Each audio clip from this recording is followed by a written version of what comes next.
Welcome to the first episode in my deliciously adaptable series.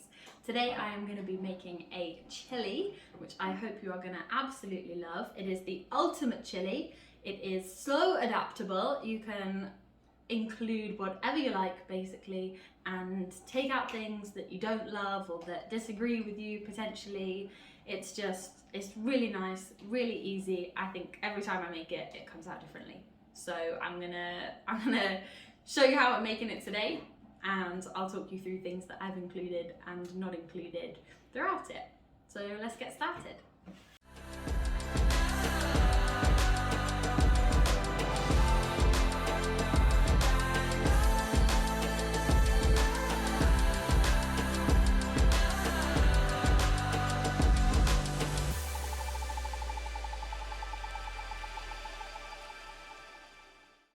Okay, as with pretty much all of my recipes, I tend to start with an onion. I don't know whether that says something about my cooking, but frying an onion just seems to happen at the beginning of most of them. So that's how we're going to start it today. Now I am going to slice the onion for this one. If you're not a big fan of that chunky onion feel, then by all means dice it. But I quite like a chunky onion in a chili. I am not a perfectionist when it comes to my cooking. If the slices aren't all even, who cares? It all goes down the same hole. Right, we're gonna heat up some oil in a pan.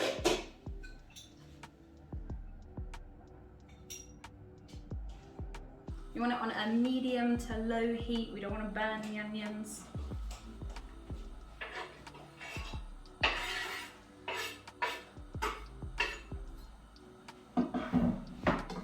Whilst that's heating up, you can start slicing your pepper.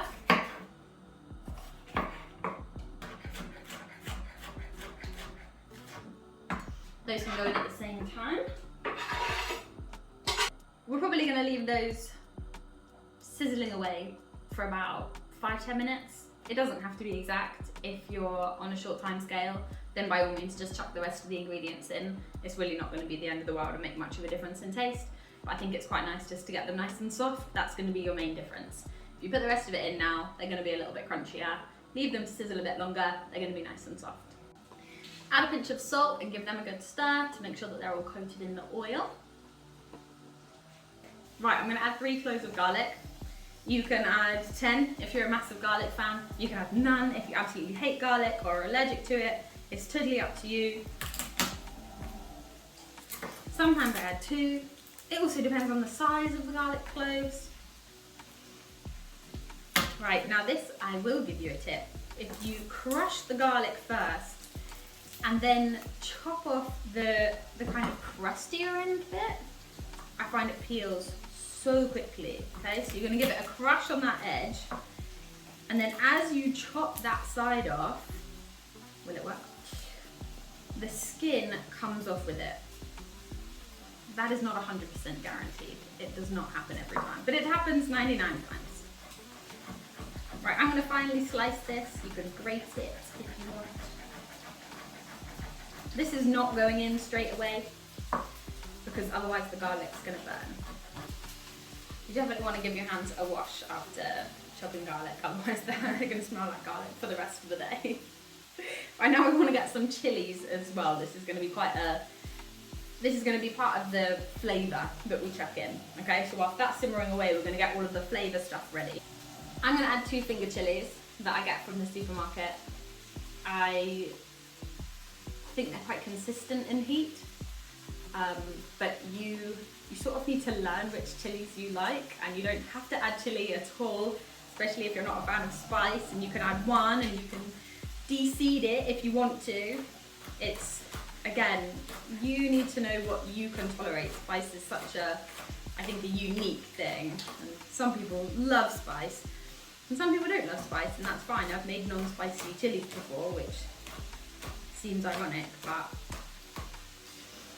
you gotta please your guests, don't you? Okay, spices. Again, totally up to your preference. So I've got some chili powder. This chili powder that I have is so spicy. So I'm gonna get a spoon that fits. It's so spicy that I'm only gonna add a quarter. That's probably more like a fifth of a teaspoon. Because I've already got the chilies in there and I prefer the flavour of fresh chilies than I do to chili powder. You can also add chili flakes in replacement of the chilies. Chili flakes won't have the same flavour as chili powder. I'm going to add some smoked paprika. If you've got regular paprika, add that. I'm going to add a teaspoon. It's a lie, I'm going to add 2 teaspoons. Be careful if you've got hot paprika and you're adding chilies and you're adding chili powder if you're not a big fan of spice. So just be careful with paprika. You can either get smoked, regular or hot paprika, and just think about how much spice you're putting in there. You don't want it to be unbearable. I'm definitely going to add some cumin. I always add cumin. I'm going to add a heaped teaspoon of cumin and probably a heaped teaspoon of ground coriander as well. Once you're happy that your peppers and onions have softened enough to your liking, then we're going to add this whole flavour mix, okay? So we're going to add our chilies, garlic and our spice mix. And then you're going to give it a stir. This is going to burn a lot quicker than it did before, so make sure you are quickly stirring it. I'm going to add some chopped tomatoes quite quickly afterwards.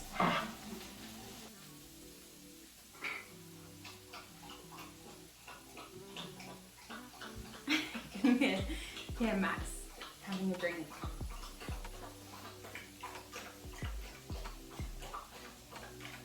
And you give the time it takes for your puppy to have a drink, for your spices to properly release their flavours.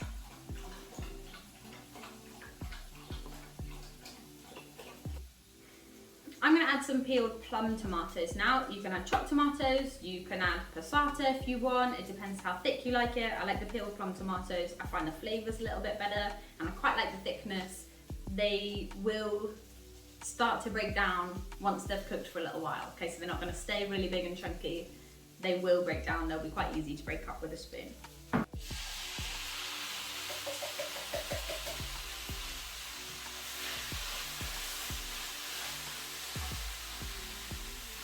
Once you've added your 2 tomatoes, what I'm going to use as the bulk is some red lentils, and then I'm going to add some kidney beans later. You can use green lentils. I don't think it'll quite have the same flavour. Split red lentils are definitely my preference.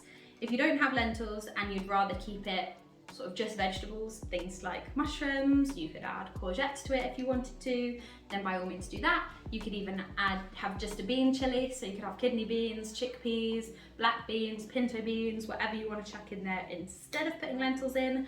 I quite like lentils because of their protein content. It makes it really nice and thick, gives it a really nice texture, I think. You can also use fake meat, so you could use soy meat if you wanted to. I never really cook chili with fake meat. That's just a preference, really. But if you do, you'll have to cook it slightly differently because you'll have to make sure that the meat is cooked before you're adding the chopped tomatoes in, or the fake meat is cooked. And lentils are going to soak up quite a bit of water.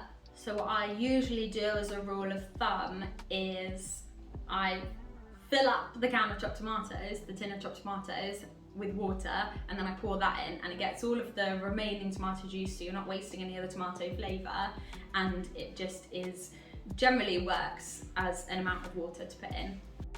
So chili that has meat in it generally comes out with this darker colour, and I find that one of the ways to get that deep flavour that you get from it and to bring that colour side to it as well is to put either chocolate, Marmite or red wine, or you could put some soy sauce in, or even some balsamic vinegar.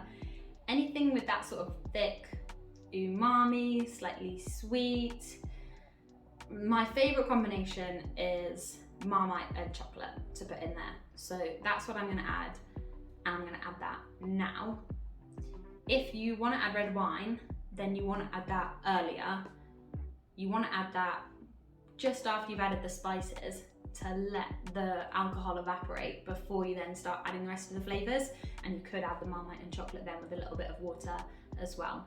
I'm also going to put a little bit of sugar in there because the chocolate that I've got is quite bitter, so I'm sort of going to counterbalance it that way, but you don't have to. I'm going to add some more salt and some pepper too, because I forgot to add pepper earlier. Give that a really good stir, and then we're going to cover it and we're going to leave it until the red lentils have cooked, which usually takes about 15 minutes. Then we can check it, see if it needs any other flavours, and then we're ready to start thinking about what we're going to add it to. Make sure that whilst your chilli is simmering away, that you're giving it a nice stir. Sometimes those lentils can sink to the bottom, and you want to make sure that you're distributing them nice and evenly so that all of them are soaking up the water, which is what they need to do to be edible. So make sure you're giving that a stir. Also, we don't want it to burn.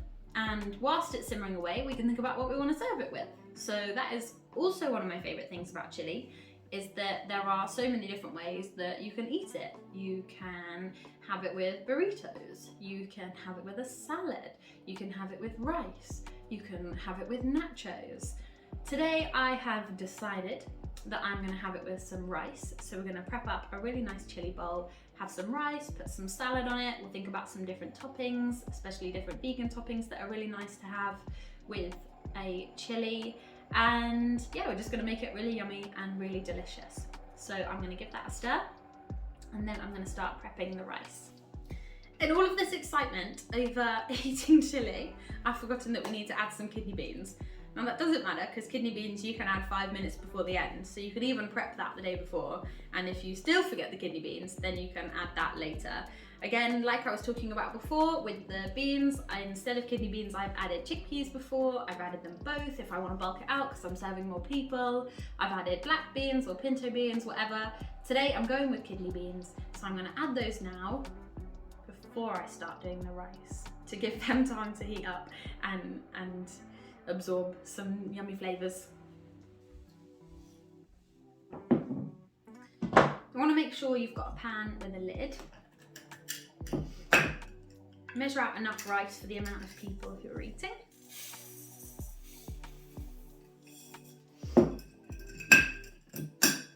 And then we're going to give that rice a wash. So you're going to fill it about halfway with water, and then you're going to whoosh your hands around, and you'll see all of the starch will start to come out of it.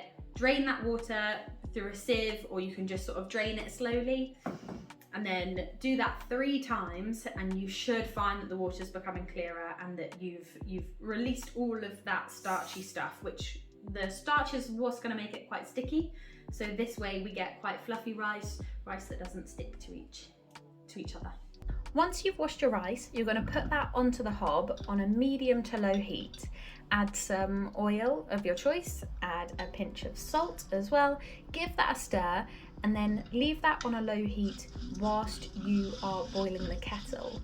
Once the kettle has boiled, then you're going to pour that water into the pan, and I usually do it about a centimetre and a half over where the rice is. What you then want to do to get the rice really fluffy is to cover the lid with a tea towel and then pop that on. Now your rice is going to take about 8 to 10 minutes, but I find there is a fair bit of leeway with that, so don't worry, you don't have to time it exactly, but at around 8 minutes you can check it, and then you'll find once you lift the lid off, you've got some really delicious fluffy rice. Whilst our rice is cooking away, I'm going to show you how to make a really simple, really quick guacamole. I almost forgot the word that I was going to tell you how to make an avocado. So we want to grab a bowl. You are going to halve your avocado, making sure that it is nice and ripe. I'm going to slice it first before I peel it out, just because I find that it makes it easier to mush.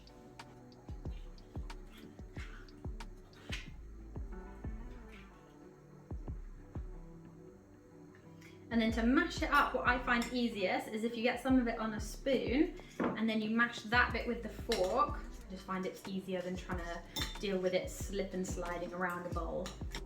Right, once that is sufficiently mushed, I'm going to add the juice of half a lemon. You can add lime if you want. You can not add lemon if you're not a fan of the citrus. Careful about seeds, please. Right, I've washed 3 spring onions and I'm just gonna slice these.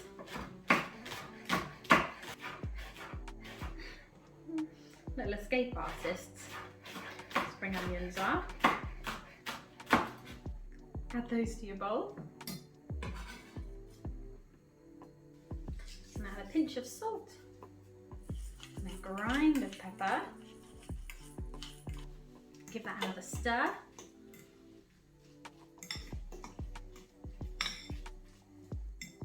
You know, subconsciously, I think this is my favourite part about having a chilli, is having some fresh guacamole with it. I really would recommend it.